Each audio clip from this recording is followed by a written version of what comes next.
Welcome to another episode of Final Fantasy XIII SRC NCU. This is JB Ram, and I'm sounding like an announcer. Alright, again, SRC means secondary role, Crystarium, challenge thing, NCU means no Crystarium usage, and we are going to fight an Alpha Behemoth. This isn't technically a boss, you can avoid him, but I figured I might as well toss this in here. It's a pretty easy fight. Make sure you heal when you need to, otherwise stick to trying to get his stagger gauge up. And in this fight I easily got a preemptive on him. Sometimes you just gotta wait a little bit, get those preemptives on the enemies, and that way you can stay sharp. So yeah, just switch to Rav when you can and get the damage on him. If you don't get a preemptive on him, you might want to switch to Rav, try Disaster, and get his stagger gauge up a little faster. I'm still getting 5 stars at this point. Alright, here we get to Garuda. This is a non-optional boss, obviously.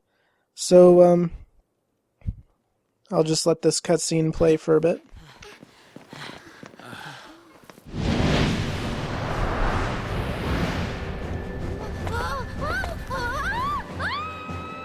Venil!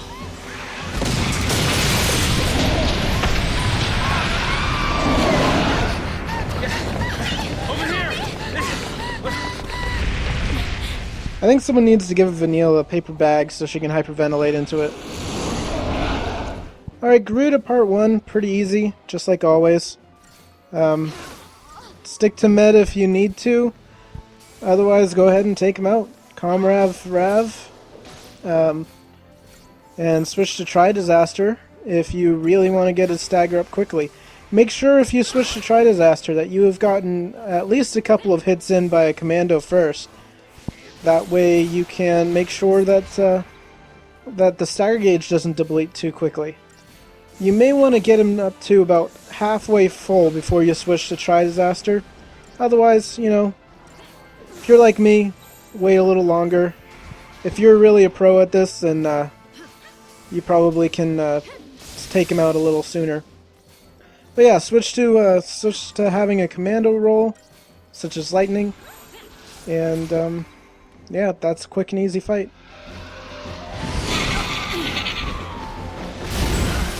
It's charging up. Charging? What are you talking about? Charging for what? Its last moments.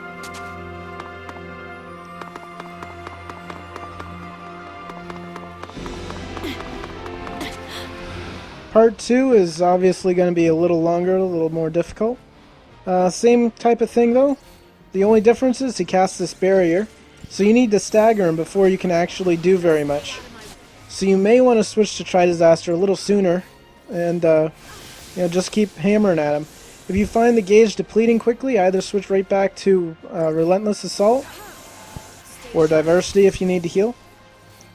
Otherwise, you can decide to wait a little bit before letting Lightning do her attack.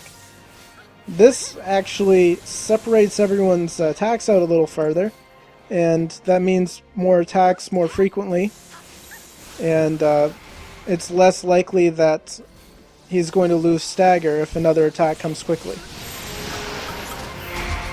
I'm not sure as if... yeah, Maelstrom Bolt did hit me there.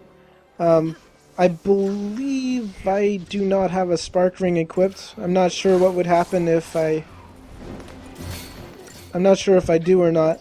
If you do, then Maelstrom Bolt will not hurt you as much because it's lightning based. But if you don't have it equipped, I think you'll be fine anyways.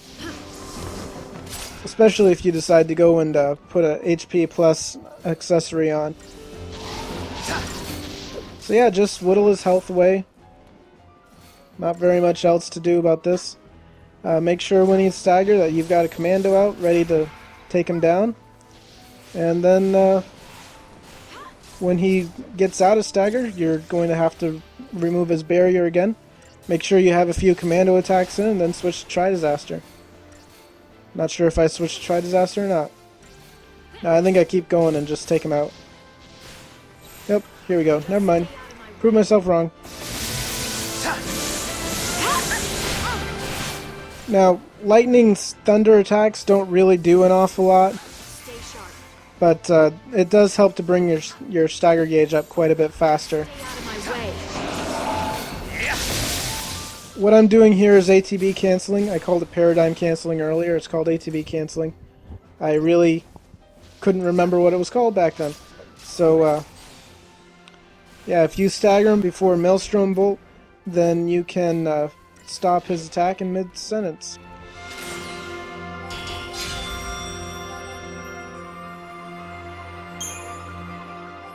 We get Synergist for Saz and Sabador for Vanille. Another thing to note during this cutscene, take a look at the little birdie here, the rock. Check it out. Spoilers, if you guys haven't seen my LP, go watch it. Let's go. That is Bartandalis' rock, and that's why it shows up there. Kind of pretty cool to see. Alright, now we're switching over to Snow's fight against Shiva, and the forced encounter right before it, which can sometimes be a little difficult even in a normal run. I just love that part right there.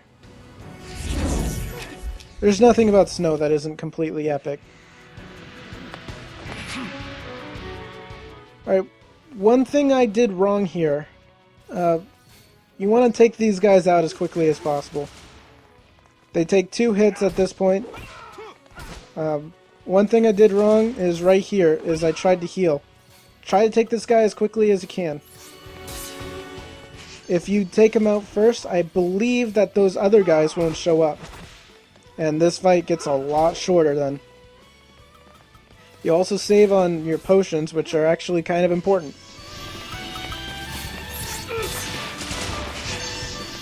Right. So, just keep healing yourself when you need to. When you get a chance to get a word in edgewise, make sure you attack. Otherwise, just keep fighting. After you get about 2 of them left, you can easily alternate between attacking and getting a potion in. Such a waste, though. Then now you're down to 1, and the battle gets an awful lot easier. Now you can probably get a few attacks in before you need to heal. Let's take the guy out.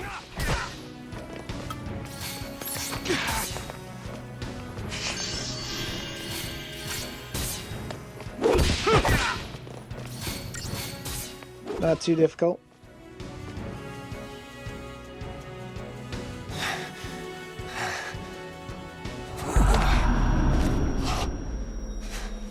And this is where Snow meets Shiva, the Ice Sisters. What's he doing? Watch yourself! Stay alert!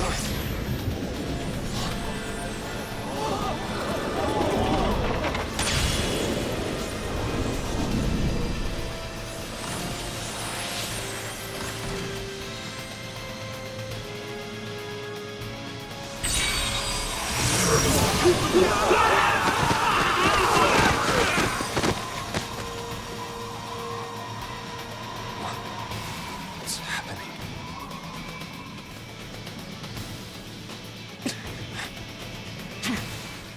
Alright, this is probably one of the easier boss battles in an SRC run.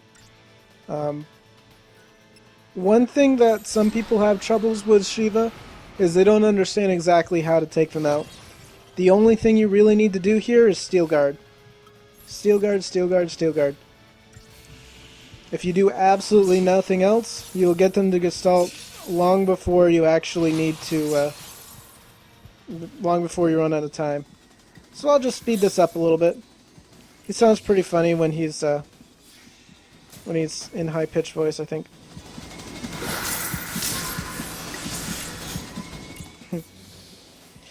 When she does ATB charge like this, you can... Come on in. You can switch to Ravager and hit her a few times, but it's absolutely unnecessary. It gets the assault gauge up just a little bit more, but there's really no reason to do that. Just stick with Sentinel doing Steel Guard. Here I switched to Ravager because I can. But by the time I switch to Sentinel, I've already gotten hit a few times. And of course, something to keep in mind, you're not going to die in this fight.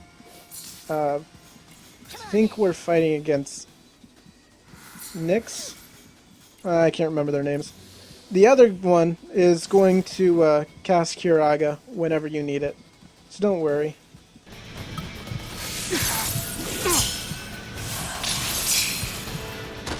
Like that. And yeah. After a little while, you're free to have Shiva on your side, I guess.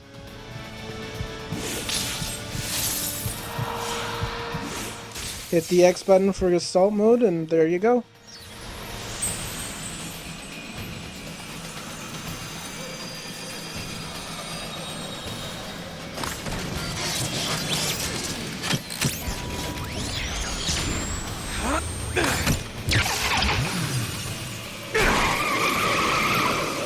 I want a bike like that. That's a cool bike.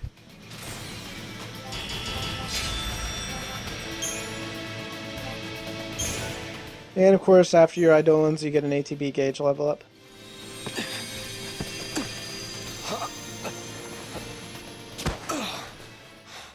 Alright, this last bit is a tip on Shroud leveling.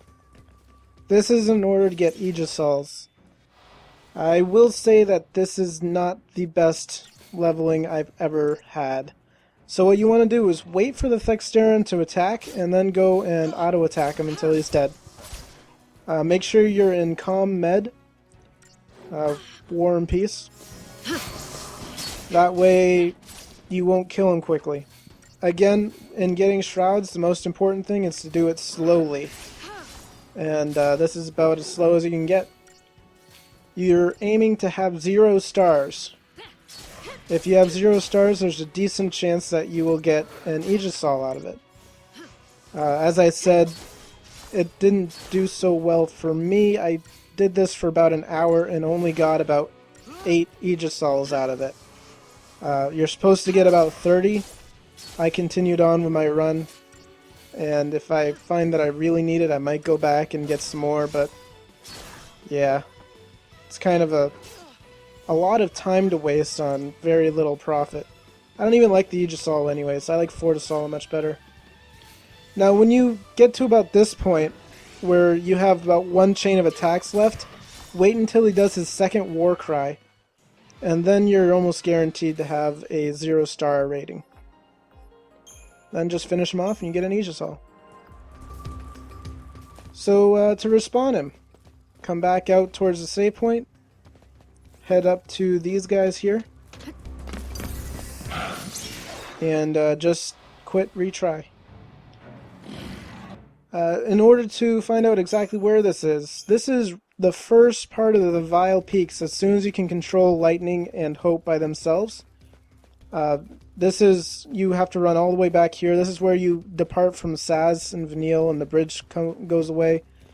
You go all the way down there and come all the way back up to the save point, and your Thexteran will respawn.